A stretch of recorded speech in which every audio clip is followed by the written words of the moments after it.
One more thing. I wanted to play this for you before we get to the comment section. This is a video posted by the reporter Colin Rugg on X. And this is footage from Utah, apparently. And it shows a car getting hit by a train.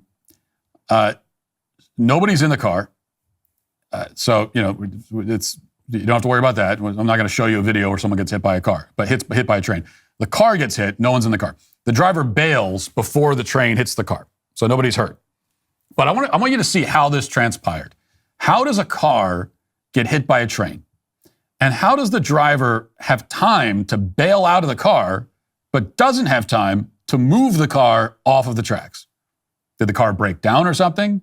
Was it stuck somehow? Well, no.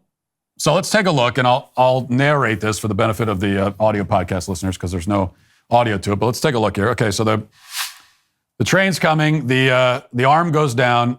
Okay, now you got the white SUV on the tracks. The arm is down. Train is coming. Tries to back up. Hits the arm.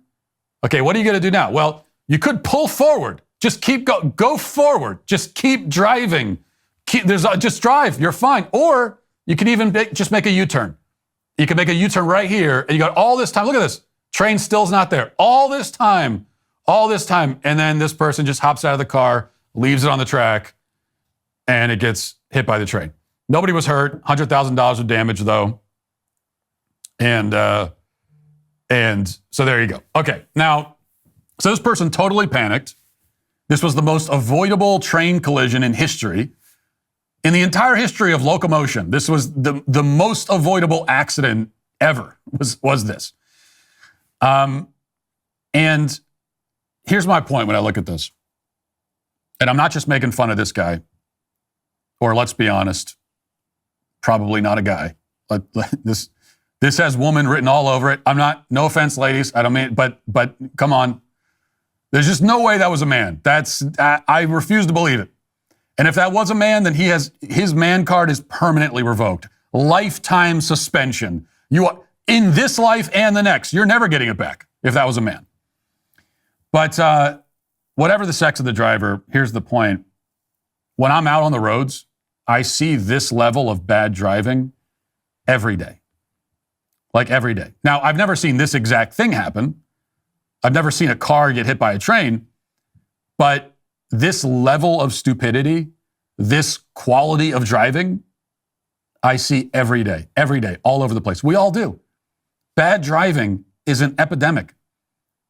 Like and there's been studies done on this, and I don't know how much you can trust the studies or how exactly you measure that. Well, there are things you can measure, the number of accidents, moving violations, and that sort of thing. But most of the studies and surveys that have been done have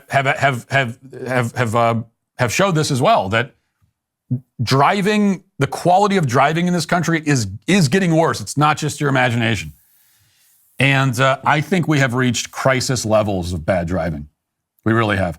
The fact that this person in the video is allowed to have a license and will keep their license even after this incident tells you that we have a true systemic problem here. And it is widespread. I mean, it's very widespread. Just the other day, I had to swerve around someone on the highway because they slammed on their brakes so that they could change lanes. Okay, and I had a safe distance. I wasn't riding their bumper, but it's the highway. We're going 70 miles an hour, right? Keeping up with the speed of traffic. And they slam on their brakes in order to change lanes. You should never be slamming your brakes on the highway at all, unless you have to, because there's someone slamming their brakes in front of you. But slamming your brakes to change lanes should just never happen. And this kind of thing happens all the time. I mean, I had someone brake suddenly on the highway a few days before that because they were about to miss their exit. Like I said, this kind of thing, every day I feel like I see this. Someone's about to miss their exit, and they panic, and so they just slam on their brakes, dead stop on the highway in order to hit the exit. Well, here's a newsflash, everybody. If you're about to miss your exit and the only way to make it is to slam on your brakes or swerve across 3 lanes of traffic, just miss your exit. It's okay. You'll be fine. Just miss the exit. You missed it. It's okay. Take the next exit. And all the roads are connected. The highway is good. There's another lane going that way. Did you not just take the next exit and turn around and you'll be fine? You've maybe added 5 minutes onto your drive time. Maybe. In exchange, you won't kill yourself and 10 other people. That's a pretty good trade-off. Here's a similar note, because this is something, another thing, this feels like an everyday occurrence. If you're trying to make a left turn onto a busy road during rush hour, and you want to make, the left turn across 2 or 3 lanes of busy traffic, and you're having trouble finding a safe opening, right? And you have a line of cars piling up behind you. Many of those cars want to turn right. They could easily turn right, but they got to wait for you because you want to make the left turn across all that traffic. And you're sitting there for 15 damn minutes, and there's no spacing that you feel comfortable. Just take a right turn. Just turn right and go down the road a bit and make a safe U-turn at the next stoplight. Okay? Just do that. Again, you add 5 minutes maybe. Actually, you end up saving time because you're not waiting so long to find an opening that you're comfortable with. Okay? And this is the kind of just like panicked,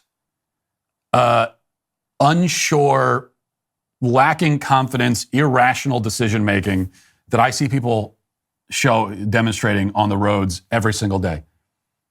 Everyone is either driving way too scared and overcautious, or they're reckless to the point of suicidal. Those are the 2 extremes that I see from drivers every day.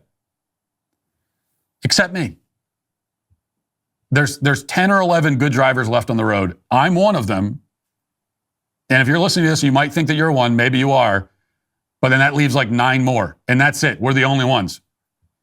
It's miraculous that we're not all dead. I don't know how that's possible. There needs to be, we need to get serious about this. We need to ramp up the driver's tests. You need to have to take the driver. I know before I said, well, once you're elderly, once you get to 65 or 70, you should have to retake the driver's test. You probably should have to retake it. There probably needs to be a system where you retake it every 5 years, unless you earn.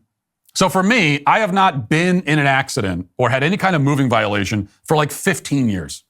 Okay, and I think once you get into the decade plus club, we'll call it the decade plus, it's the decade club. When you make it into the decade club, you have not had any incidents of any kind in 10 plus years, then you've earned the right. You don't have to take the test anymore. There should be a separate lane on the highway just for you, for the decade club. These are the drivers who actually know how to drive. You get to go on that lane. And everybody else, the people that get in accidents every 2 weeks, they can have this lane over here. Build a wall, okay? Build a wall between. I don't want those people I don't want them to have access to my lane at all.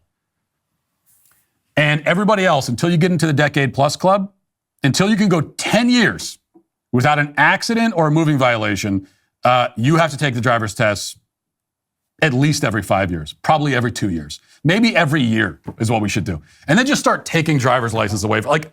Probably, without exaggerating, I would say probably at least 40% of the people on the road shouldn't be on it and should just have their driver's license revoked. It is just crazy. It's crazy that we let this, it's insane that we let people who clearly have no clue what they're doing, we let them navigate these giant hunks of metal down the highway at fatal speeds without having any idea what they're doing. It's nuts. It is crazy. All right.